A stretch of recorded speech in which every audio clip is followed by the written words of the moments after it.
এখন শুধু engine brake করে করে নামতেছি, মানে ব্রেকগুলো কাজ করতেছে না, ইঞ্জিন ব্রেক করতেছি তারপরও। এখন বাইকগুলো থেকে শুধু পোড়া গন্ধ বাইরে হইতেছে, প্লাস্টিক পোড়া গন্ধ। সম্ভবত ব্রেক পেডের অবস্থা পুরা গেছে, 12টা বেজে গেছে। এই সামনে 3টা বাইক যাচ্ছে, সম্ভবত 3টা বাইক থেকে যে কোনো একটা থেকে পোড়া গন্ধ বেরোতেছে, নাকি আমার বাইক থেকে বেরোতেছে আমি বুঝতে পারতেছি না। মানে ইঞ্জিন ব্রেক ছাড়া একেবারে পসিবল না। ইঞ্জিন ব্রেক করতেছি তারপরও ও ক্লাসটা একেবারে ফুলও ছেড়ে দেওয়া যায় না, ফুল ছেড়ে দিলে একেবারে ইঞ্জিনটা লক হয়ে যাবে। ইঞ্জিনের সাউন্ড আপনারা নিশ্চয়ই শুনতে পাচ্ছেন কীরকম অবস্থা। এই যে ক্লাসটা অল্প করে ছাড়লে বাইকটা কান্না করে দেয়।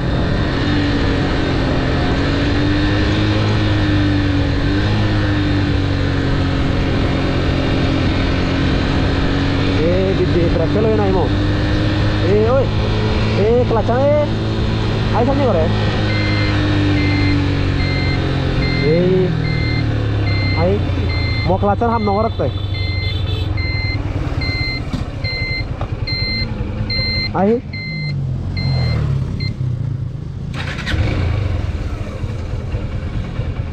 ক্লাস দাম ফুল দিচ্ছ তারপরও হ্যাঁ না পুরো ইঞ্জিন ব্রেক ক্লাচান ফুল ধরি না ইঞ্জিন ব্রেক করতে ইয়ে বুঝি নোয়ার কোথা ফোরাবাজ বাইরেতে হুতুল ফোরাবাজ বাইরে হওয়া না।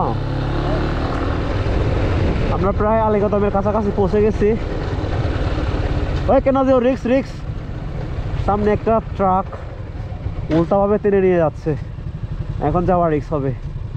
বাই চান্স যদি ট্রাকটা এদিকে চলে আসে তাহলে অবস্থা খারাপ হয়ে যাবে। কারণ সিগন্যাল দিয়ে দিছে যাওয়ার জন্য। এই যে দেখেন কি অবস্থা,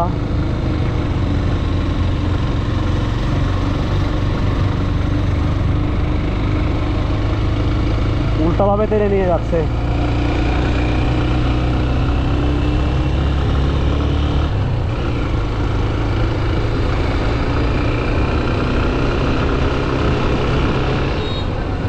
অবশেষে আমরা আলীকদম বাজারের এখানে পৌঁছলাম। এটা হচ্ছে আলীকদম কি পান বাজার, পান বাজার বলে না কেটারে, পান বাজার তো লেখা দেখতেছি। আমরা এখন আলীকদম 0 পয়েন্টের এখানে, আর এখন হচ্ছে কক্সের উদ্দেশ্যে রওনা দিব এখান থেকে। তাই পুলিশের উদ্দেশ্যে যাবো রে, আমাদের কক্সবাজার যাবো না এখনো।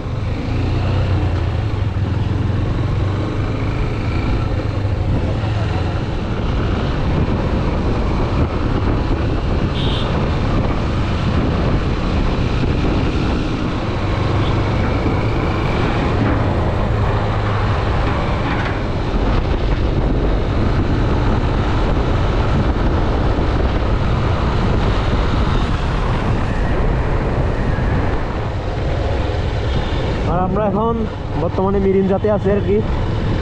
একটু আগে মিরিঞ্জা বেল এরিয়াটা ফেলে আসলাম মনে হয়।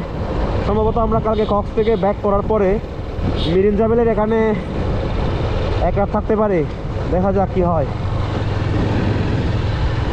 ওরে এত সুন্দর আছে, নাইস নাইস নাইস। এগুলো সব ঘুরতে হবে।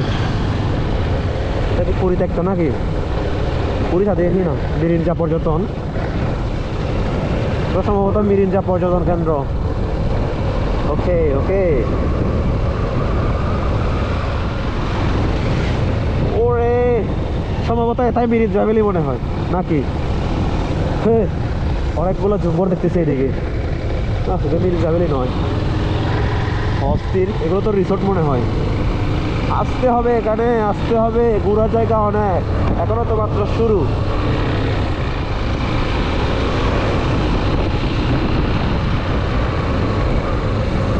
থ্যাংক ইউ লামা উপজেলা। লামা উপজেলা এখানে শেষ। এখান থেকে হচ্ছে এটা কি উপজেলা আমি তো জানি না। লামার পরে কি আছে এদিকে? কোনো সাইনবোর্ডও তো নাই।